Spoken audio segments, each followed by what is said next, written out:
Was geht ab, meine kleinen Ras? Hier ist Raimi, ihr habt richtig gehört, hier ist Raimi und hier seid ihr auf dem krassesten Rundum-Musikkanal, den es auf der ganzen Welt gibt und im ganzen Universum und Spezialgast Dana Rolle, die sich gerne selbst verletzt. Und Butch ist auch dabei, ich popel gerade an seinem Kopf herum. Ding, dong, ding, dong, ding, dong. Ja, Leute, die letzten Tage war ja einiges los, wir waren ganz schön viel unterwegs, wie ihr mitbekommen habt, auf unseren Instagram-Accounts, die unten verlinkt sind. Hoffentlich, ganz bestimmt. Das sind meine Zuschauer, die folgen uns sicherlich schon. Wenn nicht, dann machen sie es jetzt. Wir sind unten auf jeden Fall beide verlinkt. Wir waren ja Freitag auf dem Blackpink-Konzert letzte Woche in Berlin. Das war krass.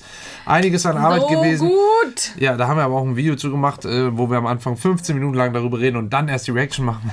Netterweise. Wir wollten nicht 2 extra Videos machen. Wir dachten, das... Naja, auf jeden Fall waren wir einige Tage unterwegs. Einiges ist los gewesen von Videos und auch Production-mäßig ist einiges los. Und Folgendes passiert gerade, ja, wir wollten eigentlich nur vorproduzieren, 2 Videos und so weiter, weil wir ich habe das zeitlich einfach nicht geschafft. Jetzt ist aber so, dass tatsächlich einiges reinkommt und zusätzlich möchte ich eben noch mehr eigenen musikalischen Content auf diesen Kanal bringen. Deswegen gibt es jetzt einen kleinen Shift, an dem nicht mehr 4 Videos täglich kommen, sondern nur noch 2. Was ja jetzt nicht besonders wenig ist, aber für meine Verhältnisse... ist das, schon neu. Ist das neu, ja. Also es ist auch total komisch und surreal und ungewohnt, dass irgendwie... Viel war halt einfach, man hat sich schon so reingearbeitet und dran gewöhnt und jetzt ist so, ja, was mache ich denn mit meiner Zeit? So, als hätte man was vergessen die ganze Zeit. Oh ja, genau das. Als hätte man was vergessen die ganze Zeit. Naja, auf jeden Fall also nicht wundern, die nächsten Tage kommt jetzt halt immer nur noch 2 Videos am Tag. Erstmal, es kann sein, wenn jetzt irgendwie super viele Releases an einem Tag sind. Mega geiles kommt. Ja, dass ich dann schon noch was dazwischen schieße und so weiter. Deswegen lohnt es sich zu abonnieren, wie immer. Und nicht vergessen, Glöckchen anmachen. Denn genau dann, wenn ich Videos dazwischen schieße, bekommt ihr das nämlich nur mit, wenn ihr das Glöckchen anhabt. Weil dann kommt es nämlich direkt auf eure Smartphones und so weiter und so weiter. Ja, aber heute, ja, da habt ihr uns auch wieder informiert. Auf den aktuellsten Stand gelassen, hier mit den Kommentaren und so weiter. Kommen wir zu 80s. Ihr habt das auch auf Instagram, per DMs habe ich da einiges bekommen. Und zwar haben die, sehr fresh and sexy Boys, die hatten ja die eine Nummer, die fand ich richtig krass von denen. Wie hieß die Nummer? Ich weiß, dass wir was von denen gemacht haben, aber ich weiß den Titel gerade auch nicht mehr, leider. Boah, ich weiß es auch nicht mehr. Aber das war auf jeden Fall sehr cool. Und die Jungs haben jetzt, ist auch schon wieder, das war relativ am Anfang, also auch schon wieder ein paar Wochen her, die haben jetzt 2 Song-Previews rausgebracht. Und zwar einmal den Song Illusion und einmal den Song Wave. Und die lassen die Zuschauer oder die Fans entscheiden, wer dieser Songs dann das ausproduziert werden soll, beziehungsweise das Musikvideo bekommen soll. Beide sind jetzt hier in Länge nur 1,40 beziehungsweise 1,34 und wir machen mal jetzt hier den Vergleich mit der Analyse direkt. Ja, und dann können wir ja sagen, welchen wir besser finden. Ich analysiere aber erstmal. Oder? Ja, am besten. Aber du kannst ja dann so wie immer. Ja, ne? Okay. Wie immer. Los geht's. 푸른빛 태양 보라색 별 꽃이 춤춰 노래는 떠만 Stopp. 어디선가 Stopp. Was? Also. Die Outfits. Die sehen richtig cool aus. GmbH. Ah, Ist ist mir nicht aufgefallen. Ist das eine Firma? Wahrscheinlich. Die sehen richtig cool aus. Oha, ich will auch ein paar Teile davon haben, die anhaben. Influencity. Okay. 저 노래는 떠만 어디선가 말을 꺼내 We party all day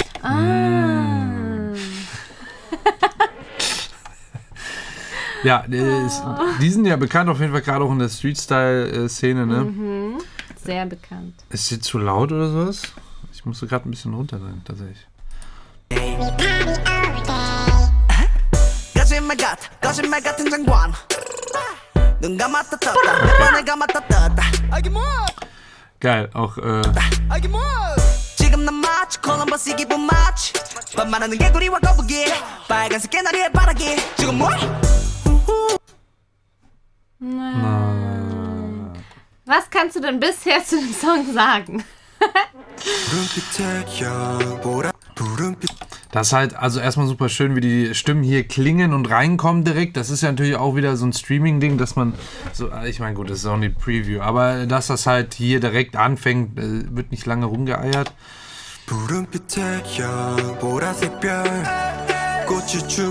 Und dieses Pad, was man halt hinten hört, das so arpeggiated da hinten rumspielt, sehr, sehr, sehr, sehr, sehr schön.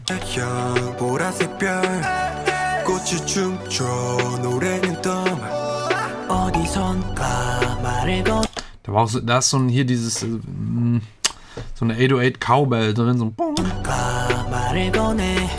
Moment hier.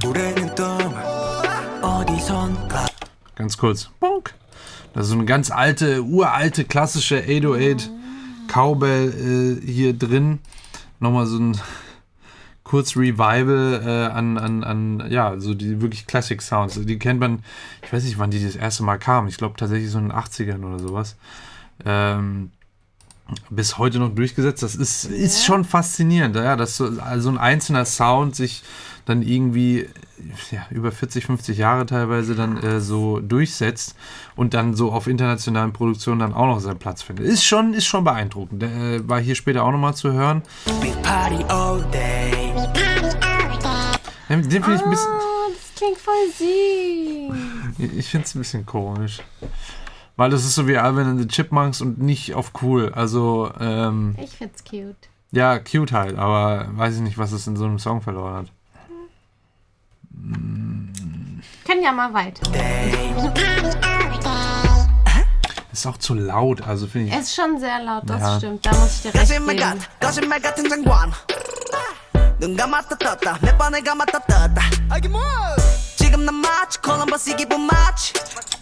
Ja, rutscht die Qualität runter. Aber halt cool, ne? Dieser Wechsel dann auf dieses staccato gespielte Klavier hier, das die Akkorde dann eben spielt. Ich gucke auch über den Bildschirm nur auf ihn.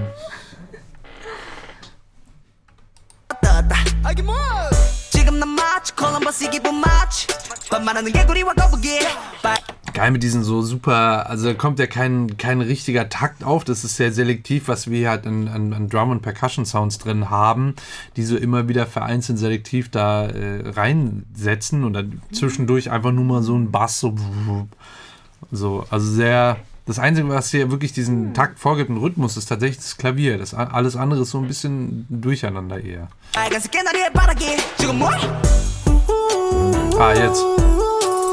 Jetzt kommt das alles zusammen erst. Ne, mit der Ja. Mit der Hi-Hat, die hier dann. Wieso ist das denn so wurstelig? Ah.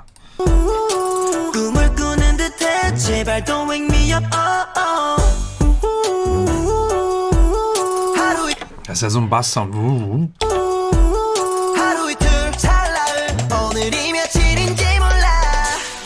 Cool. Ja, hier diese, ja, quasi eigentlich ein Fill-In mit so einem Percussion-Element. Alles halt sehr digitale Sounds.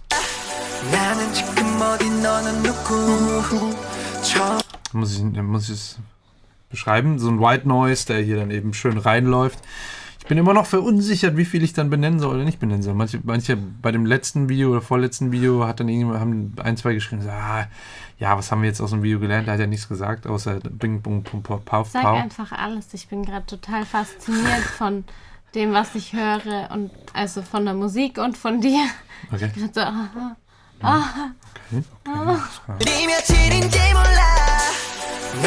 Na, das ist so ein White Noise, der hier in den nächsten Part reinführt. Dieses kann man übrigens auch mal sehr gut mit dem Mund aufnehmen und nachmachen, aber eben auch digital erzeugen. Leitet dann gerne eben dann immer andere Parts, die nächsten Parts dann ein, im Arrangement des Songs. Und vorher dieses Snare, die diesen Fill-In macht, ne, habe ich auch schon bei einigen anderen Songs auch schon erklärt und beschrieben, dass es da kann man natürlich immer variieren, gerade wenn du ein echtes Drumset vor dir hast, also so ein Schlagzeug Setting, dann macht man das gerne über die Toms oder ähnliches. Hier haben sie es eben so, ja, es ist so ein bisschen dieses zeitgemäße, was man auch im Hip-Hop macht, dass man dann nur diese Snare dann nimmt, die dann in verschiedenen Tonlagen, also unterschiedlich gepitcht, dann eigentlich diesen Fill-In einspielt. Und sogar auch eben die Seite wechselt von rechts nach links und so weiter. 나는 지금 어디 너는 누구 처음 느껴보는 이런 기분 지금 여기만이 paradise 모르겠고 일단 party all night long. Also hier kann man echt noch andere Drum-Sounds dann dazu, die irgendwie nochmal viel pompöser klingen, mehr Raum haben. 지금 여기만이 paradise 모르겠고 일단 party. Ne, dieses Boom. Und Boom. dieses Hohe, was man so oben, hinten hört, würde ich es jetzt beschreiben. 여기만이 paradise 모르겠고. Also das melodische, also ne, was da wirklich einen Klang drunter spielt. Ja. Was damit? Was ist da? Also das halt, ja, das halt auch immer ist was genau es ist, kann ich dir leider nicht sagen. Es ist ein Synthesizer auf jeden Fall. 오는 이런 기분 지금 여기만이 paradise 모르겠고 일단. Ja, das spielt halt im Hintergrund. Und legt das halt wirklich, ja, mit dem harmonischen Part hier im Arrangement, legt es das eben darunter, worauf die Jungs dann im Endeffekt singen, was so auch dieses harmonische Gefühl erzeugt. Ja. Dazu ist dann noch gleichzeitig so ein flächiges Instrument, was so die Grundtöne da spielt. Ja, also ein Pad halt, auch Synthesizer, was dann diesen... Also man darf das macht immer sehr viel aus. Es ist so ein bisschen wie so ein Ambient, also so ein Ambient-Instrument, was halt so ein Ambiente erzeugt, aber nicht durch so direkte, gerade Klänge wie zum Beispiel ein Gitarrenseitenanschlag oder so, sondern es ist eher so nur was Flächiges, was dann so ein oder sowas, ja. Das haben wir hier dann auch drin an der Stelle und das zusammen mit einem anderen melodischen Instrument erzeugt dann eben noch mehr dieses Harmoniegefühl. Das kommt genau ab diesem Part, seitdem wir diesen White Noise hier drin hatten, ist das drin. Ne, das mag vielleicht subtil erstmal auffallen nur, aber das ist wirklich komplett ab hier.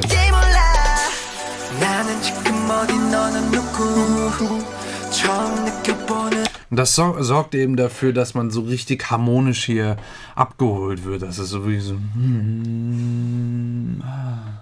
ich bin im Himmel angekommen.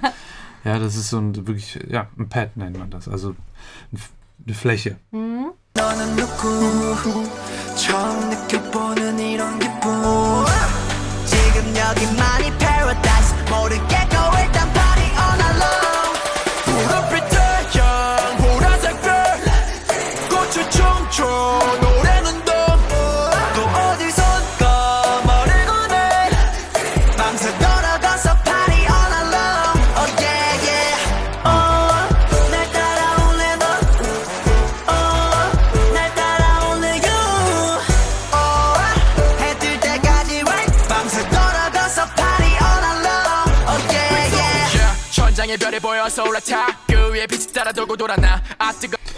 Kamen da gerade Bläser dazu? Ja.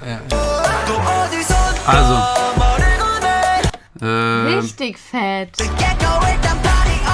Ne, hier der Auftakt, ganz klassisch wieder. Bis zum Drop.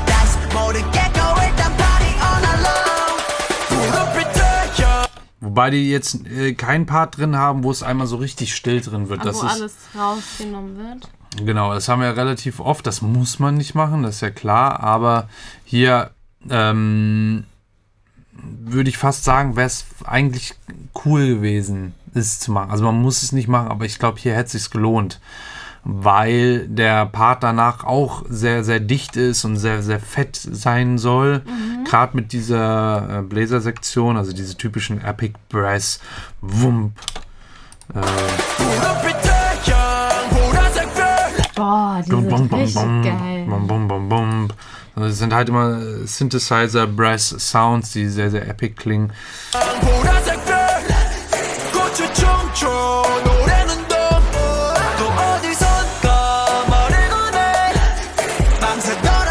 Na, hier auch so Vocal Chants zwischendrin, wo die alle zusammen dann quasi reinsingen, dass das so ein bisschen dieses Gemeinschaftsgefühl dann auch kommt. Da, da, da, da.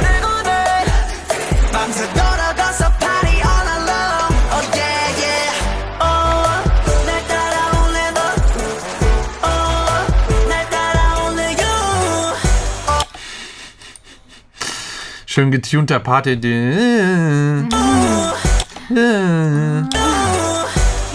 Also ist alles getunt, ne? Von vorne bis hinten ist getunt. Das hört man direkt schon vom ersten Ton an.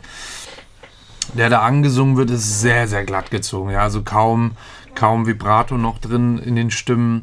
Alles natürlich super on point. Tonal, das sowieso. Das ist aber für internationale Produktion, das ist ja Standard. Irgendwas gefällt mir hier nicht so 100% in der Hook. Aber ich glaube, das ist eher so ein Mixing-Ding.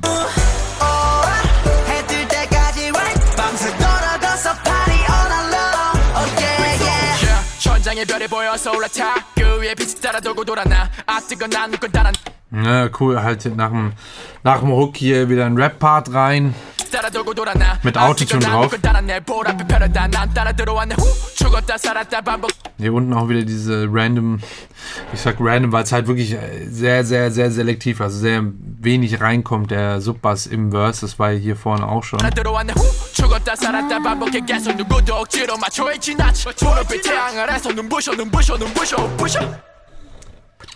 Na, also falls ihr so Sachen wie, wenn ich jetzt Subbass sage, nicht raushört, ja, dann liegt es wahrscheinlich wirklich an dem Endgerät, auf dem ihr das hört. Also, wenn ihr das jetzt direkt am Handy hört, hört ihr den Subbass definitiv nicht, weil Handys nicht dafür ausgelegt sind, die Lautsprecher nicht, Laptops auch nicht. Man kann die Obertöne manchmal von einem Subbass hören, wenn denn in der Produktion dem Bassanteil unten noch Obertöne dazu gemischt wurden sozusagen, damit man den eben hören kann. Hören tut man den Subbass selber nicht, aber die Obertöne davon. Das macht man vor allen Dingen in der Produktion und im Mixing und Mastering, um gerade wegen diesen neuen Endgeräten und so weiter nochmal quasi aufmerksam zu machen, dass da unten was passiert. Und manchmal, wenn man eben dann die richtigen Kopfhörer hat, ne, zum Beispiel, die unten auch verlinkt sind, nur so als Hint, kann es einfach dadurch, dass Obertöne da sind und man vielleicht bewusst, würde man den Subbass vielleicht nicht unbedingt wahrnehmen, aber dadurch, dass Obertöne da sind, merkt man dann das, was ist und ist dann automatisch dann, dadurch, wenn sie dann wirklich auch da sind und zu hören sind, also wenn die Kopfhörer das wiedergeben können oder die Anlage, diesen Frequenzbereich, hört man dann den automatisch auch mehr, obwohl er nicht lauter ist. Ja, das ist so der Trick, warum man gerade bei Subbass und so weiter und bei einer Kick, warum immer auch ein hoher Anteil mit drin ist. Also frequenztechnisch, also Obertöne da drin stattfinden. Damit weil man es auch auf einem Handy, wenn man es laut abspielt, wahrzunehmen ist. Wahrnehmbar ist, beziehungsweise, dass man auch in so einem gesamten Mix und Master das nicht zu laut machen muss. Okay. Weil du gerade in diesem Bass-Subbass-Bereich sonst neigt man dazu, den lauter zu machen, weil man einfach will, dass er präsenter im Mix ist. Aber wenn er dann zu laut ist, schluckt er aber viele andere Frequenzen, die im ähnlichen Bereich auch stattfinden und im so benachbarten Bereich zusätzlich unnötig weg. Oh. Und man hat dann nicht diesen Effekt, den man eigentlich haben will, dass es einfach präsenter wirkt. Und diese Präsenz kann man einfach durch quasi eine Parallelfrequenz auf einem oberen Band einfach antäuschen sozusagen. Also man denkt dann, wie kann man das denn, so eine gute Metapher wäre jetzt ganz gut. Ja, eigentlich ist es so ein bisschen wie bei einem, wenn du ein Foto machst von einem Auto zum Beispiel, wenn je nachdem wie du das Licht setzt, kann es sein, dass das Auto größer oder kleiner wirkt. So okay. Zum Beispiel. Könnte man es beschreiben. Damit man sich bildlich ein bisschen vorstellt. Genau, ja. Also auch vielleicht auch aus welcher Perspektive man das Foto vielleicht schießt, dass es dann sein kann, dass obwohl du nicht näher dran bist am Objekt, dass es einfach nur durch die Perspektive vielleicht einfach größer aussieht, das Objekt, oder kleiner. Vielleicht kann man das so ein bisschen beschreiben. Genau, ja. Okay, ich bin auf den zweiten Song gespannt. Ich sag erstmal nichts.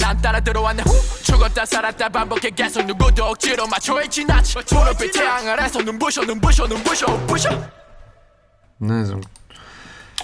Gut, wir sagen erstmal nichts. Ich habe schon so eine Meinung, aber mal gucken.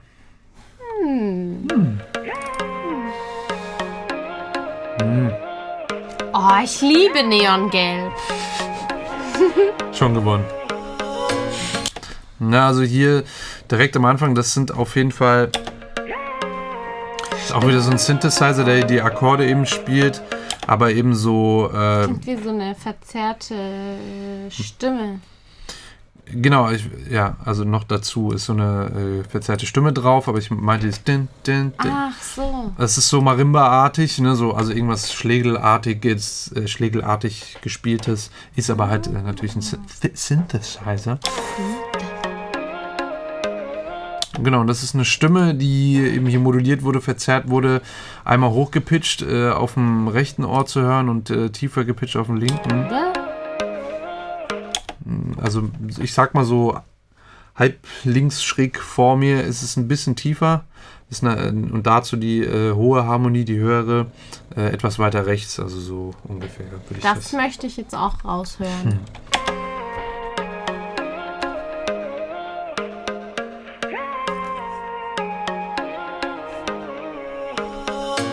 Ja. Wobei ich würde von den Richtungen eher so gehen. Ja, hab ich ja. Nee, du hast so. Ich hab so. Nee, ich meine schon. Okay. Also die hohe ist sehr rechts, sehr weit rechts.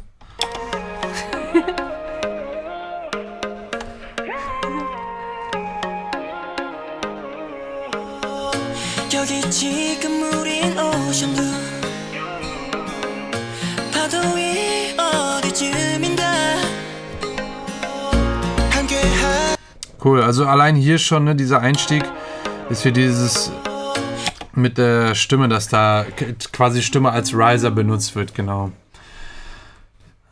Ja, hast du schon richtig erkannt.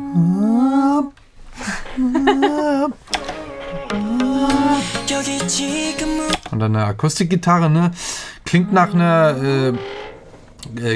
einer komplett Metallseiten bestückten Akustikgitarre, wird wahrscheinlich so eine Western-Gitarre mäßig gewesen sein. Also keine Nylon-Saiten, gar keine. Das ist ja meistens ein Mix.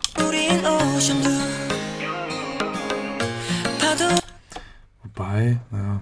Oder was auch sein könnte, es gibt mittlerweile VST-Plugins, also Plugins aus dem Rechner, die auch Gitarren sehr gut nachahmen können, sehr gut simulieren können. Sowas könnte es auch sein. Habe ich auch ein, zwei, die klingen, kann man kaum noch unterscheiden.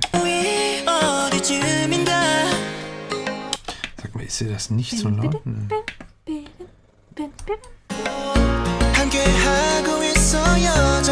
Ach so, ja.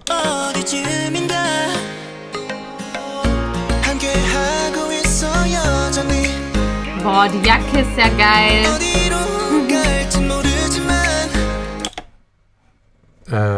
Das kommt mir sehr bekannt vor. Was ist das nochmal? Die Marke.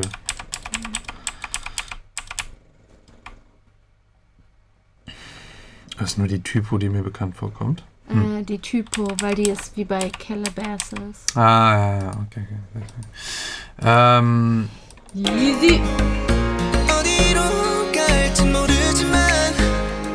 Da hast du eben auch so ein klavierartiges Instrument, das die Akkorde dann spielt, so ausklingen lässt.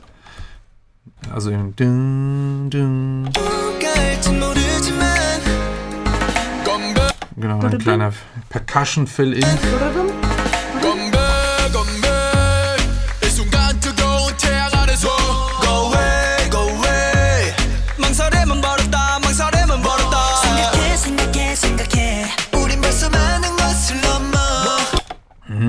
Okay. Wir gehen in so einen kleinen Dembo-Rhythmus rein, ne? Irgendwie so.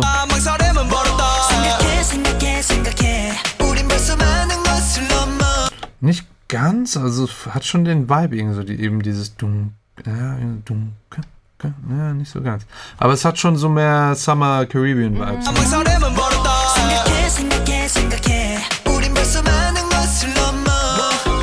Auch clever hier dann eben die gedoppelten Vocals, die hier dann nochmal eben breit angemischt werden und dann auch das Instrument die gleiche Melodie nochmal unterlegt von dem, was gesungen wird. Also es ist halt nochmal viel eingängiger und auffälliger, was da gesungen wird. Auch der hohe Gesang ist das nämlich, die Harmonie noch. Deswegen klingt das so richtig eingängig.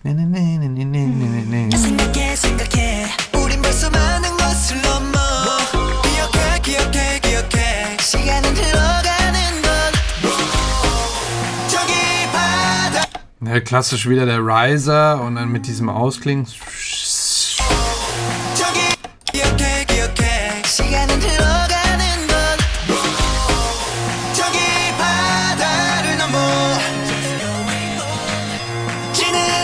Hier ein neues Instrument, ne? Ja, genau. Auch Synthesizer. Das erinnert mich ein bisschen an so Gameboy-Sounds. Ah, ja. Ist, so ein bisschen von der, ich weiß nicht, ob es von der Tonlage her ist oder so, an die Pokémon-Musik vom Gameboy damals. Kennt die noch jemand? Oh ja. Das brauchst du nicht fragen. Das kennen sehr viele noch. Ja, es wurde auch, es ist auch, glaube ich, ein ganz bestimmtes Instrument. Es fällt mir nur gerade nicht ein, das schon sehr oft benutzt wurde in einigen Songs. Also sehr, sehr, bekannter Sound eigentlich.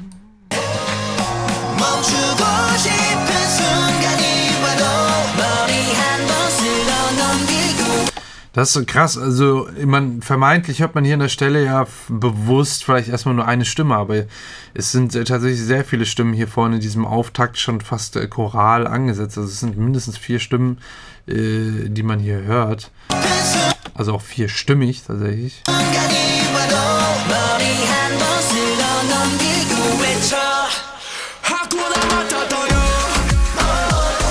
Ja, Tempo.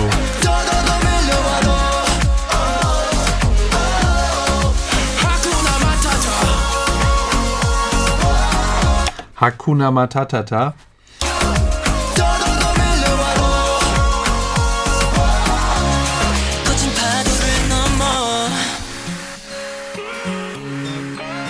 Ah, geil. Hier auch wieder mit dem Riser und aber auch was ganz Besonderes. Auch hier nur bei dem Riser eben diese Resonanzmodulation, dass sie also wie als ob das, haben wir so lang schon wieder geredet? Das gibt's doch gar nicht. Das ist eben diesen, ja, versteht man das? Ja. Resonanzmodulation, das ist halt diesen, also, ja, so wie wenn ich den Mund halt aufmache. Das ist ein ganz anderes. Ich glaube, man versteht es. Und auch mit den Händen zeigt. Und danach, so wie es ausklingt, dieser White Noise, hat er diesen Pump-Effekt, ja, also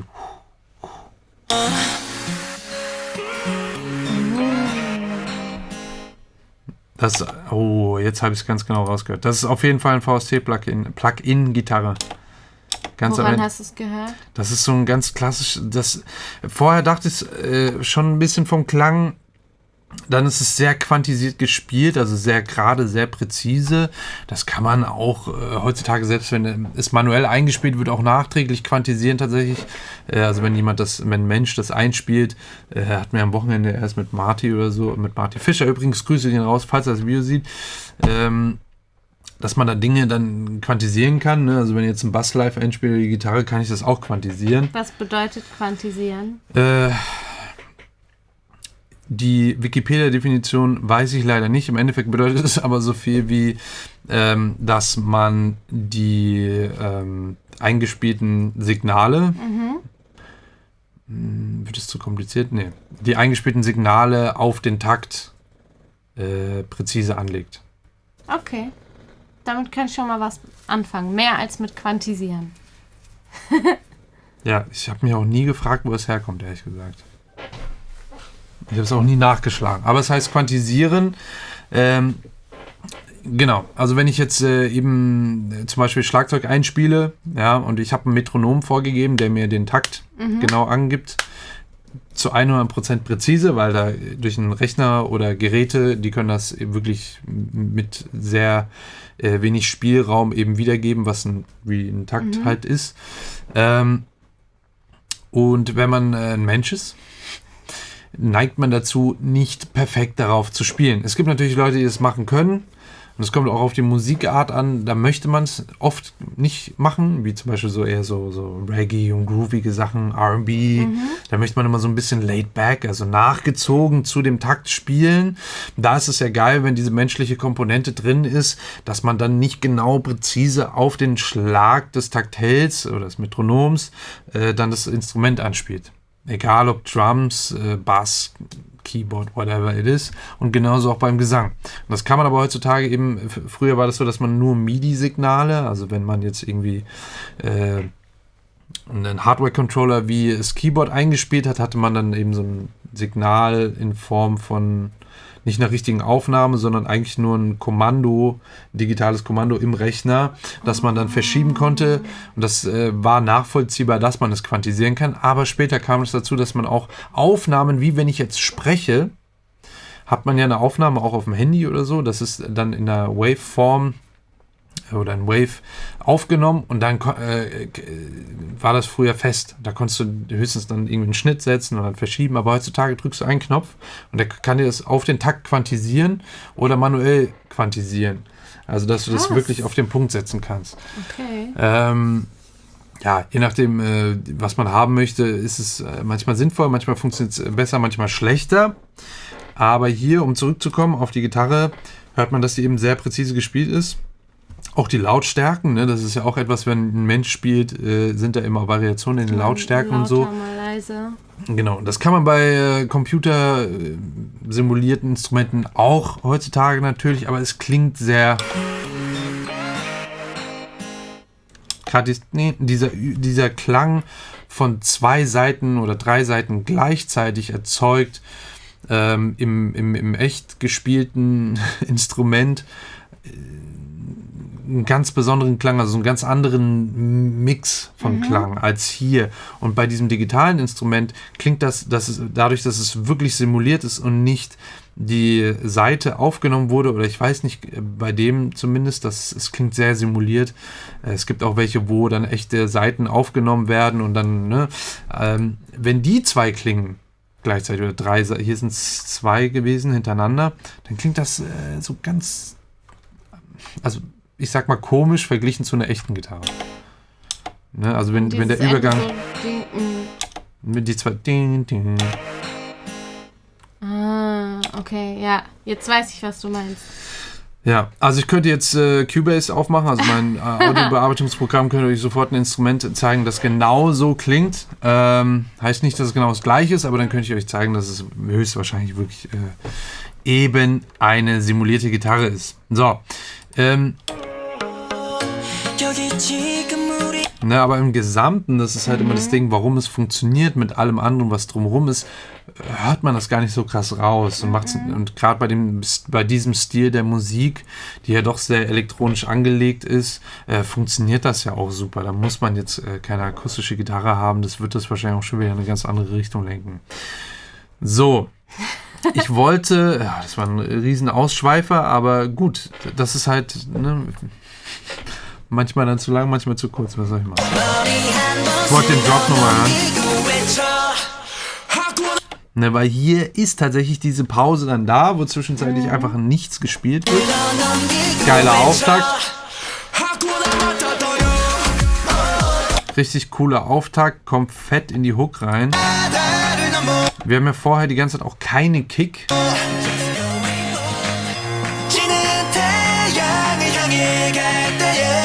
Wir hören schon im Bassbereich etwas spielen, aber ist jetzt nicht irgendwie so Subbass-mäßig oder so. Das letzte Mal hören wir die Kick hier vorne noch, aber in diesem Pre-Chorus-Part ist keine Kick. Und dann nach dem Drop, wenn dann die Kick wieder einsetzt, wirkt das halt umso fetter. Natürlich wird es im Mix auch noch mal lauter angelegt.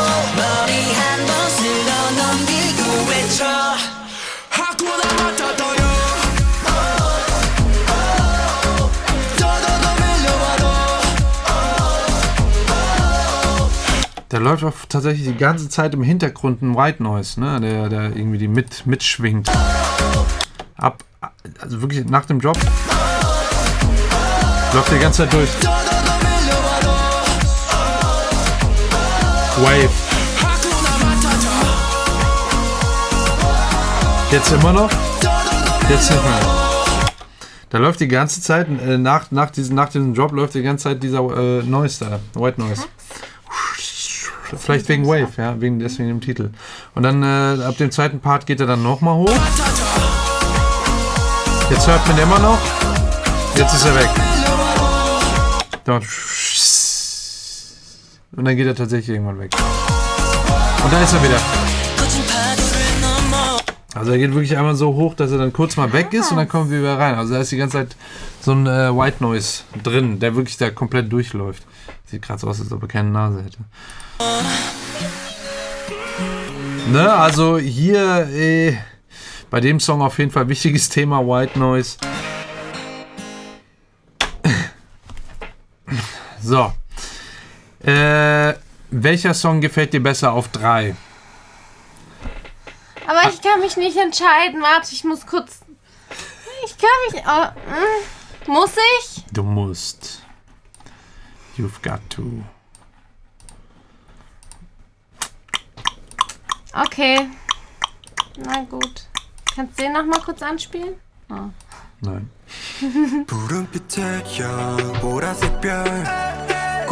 Weiter vor. Okay. 지금 난 마치 콜럼버스 기분 마치 밤만하는 개구리와 거북이 빨간색 개나리의 바라기 Ja, 지금 뭐 es reicht, danke. Ja, ich wollte. Warte mal. 꿈을 꾸는 듯해 제발 don't wake me up 하루 이틀 찰나을 오늘이 며칠인지 몰라 나는 지금 어디 너는 뭐고 처음 느껴보는 Also, der hat 140 BPM.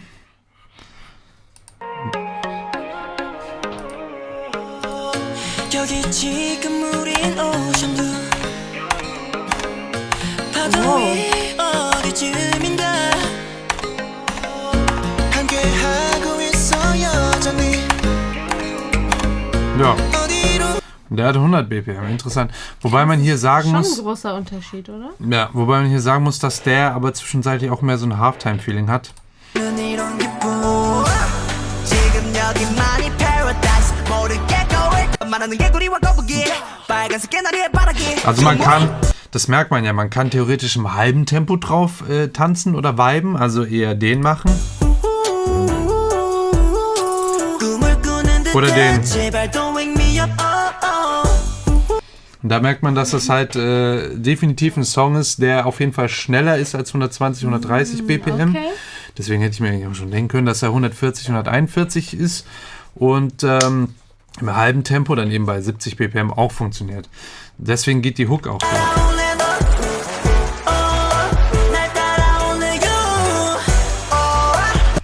Aber mir gefällt er. Okay. Entscheidung auf 3. Sagen wir den Namen oder links, rechts? Wir sagen den Namen. Warte, ich scroll mal so, dass wir den mal sehen. Ich weiß es eh schon. Ich auch. Echt? Ja. Okay. Soll ich für dich raten? Okay, ich sag für dich und du sagst für mich. Jetzt verdrehen wir alles. Okay. Also, ich sage... Aber woher weiß ich dann, dass es stimmt? Na, warum solltest du lügen? Ich sage, dir gefällt der Wave-Song besser. Falsch. Aber dir gefällt der Wave-Song besser. Oh Mann, ich wollte eigentlich Illusion sagen, aber ich habe gesehen, dass du gerade auf Wave geguckt hast, deswegen hast du es extra gemacht. Ich bin auch drauf reingefallen. Da habe ich richtig reingelegt. Ja, mir gefällt Wave besser, dir gefällt Illusion besser, aber ich muss sagen, Illusion gefällt mir auch nun nicht so richtig, weil mir irgendwas vom Sound im Refrain nicht richtig gut gefällt. Und mir gefällt Wave nicht, also mir gefällt Wave, aber nicht besser, weil ich der hat so ein EDM-Element auch drin. Bisschen, so vor der Hook oder so. Ja, dieser Auftakt-Dings, Ja, genau. aber der Rest ist ja auch wieder so ein, eigentlich So ist es wieder ein Mix aus Summer-Vibe Dembo, und so, ja. Summer Schon, Vibes. deswegen ist mir auch schwer gefallen, aber ich bin für Illusion. Ich habe mich entschieden, fertig. Ich habe es gesagt, so. Ich brauche auch nicht, also irgendwas gefällt mir hier im Refrain nicht, der Rest eigentlich, die Strophe ist schon cool. Ja. 빠르게 지금 뭘 Hat mit dem Klaviersimpel, 꿈을 꾸는 듯해 die Drum-Sounds sind eigentlich auch geil, ne? Die haben ja auch wieder sowas Trappiges, also total zeitgemäß. 제발 don't wake me up 하루 이틀 찰나을 오늘이 며칠인지 몰라 갈진 모르지만 Schon auch cool. 이 순간 뜨거운 태양 아래서 Go away 망설임은 버려 Ja, ist schon, also wenn es um die Strophen geht, wüsste ich, es ist halt wirklich mehr der Sommersong, mehr.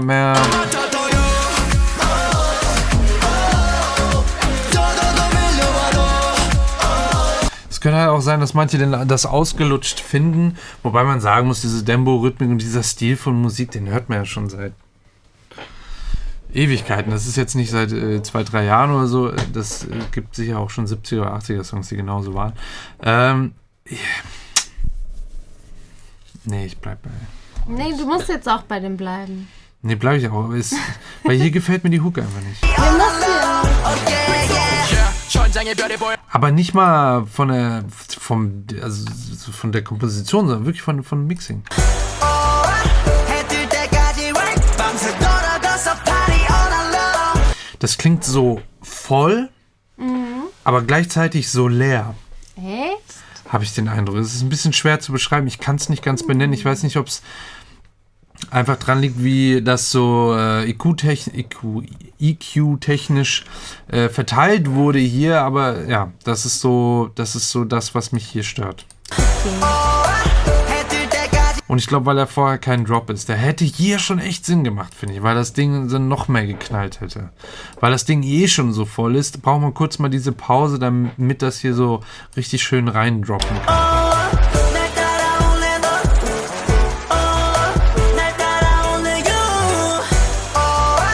해뜰 때까지 right Ja, ich glaube, die Stimmen sind zu weit im Vordergrund auch, beziehungsweise eigentlich von der Lautstärke sind sie ganz gut, aber ich habe das Gefühl, dass hier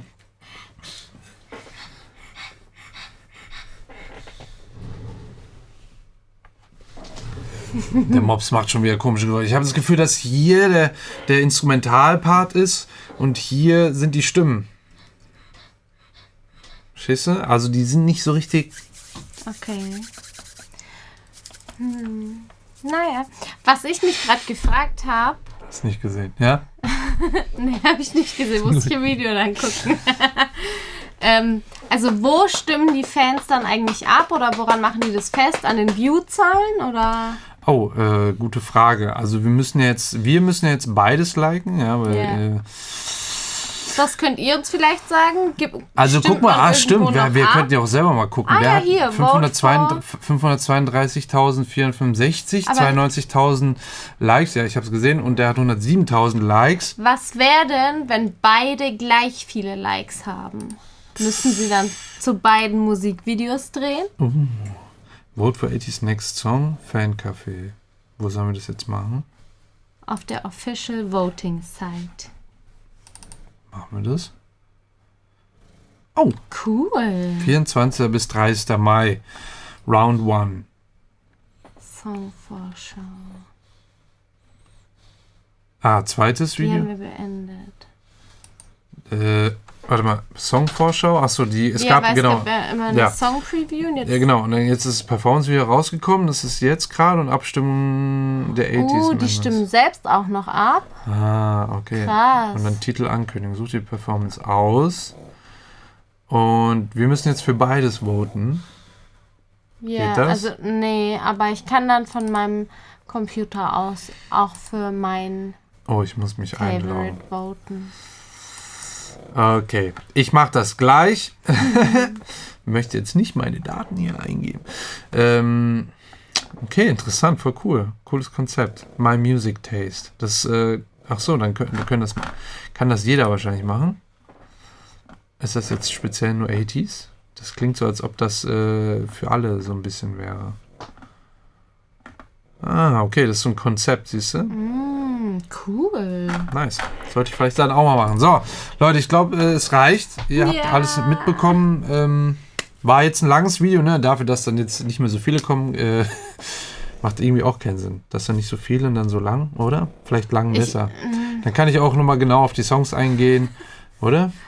Ja, vielleicht bei manchen. Aber ich würde jetzt auch nicht alle auf so 30, 40 Minuten ziehen. Nee, ich weiß jetzt noch nicht, wie lange wir tatsächlich gemacht haben, aber es sind ja 2 Songs hier tatsächlich, die alle komplett unterschiedlich sind, deswegen ging das jetzt nicht kürzer. So, ich hoffe, ihr konntet was mitnehmen und lernen. Schreibt in die Kommentare, für was ihr gewotet habt. Das wird uns natürlich definitiv interessieren und Ihr könnt ja Hashtag Team Illusion und Hashtag Team Wave oh machen. ja, sehr gut. Ich bin gespannt auf jeden Fall. Wenn ihr irgendwas an Infos braucht, sonst schreibt es in die Kommentare oder guckt erstmal in die Infobox. Da ist eigentlich alles verlinkt soweit.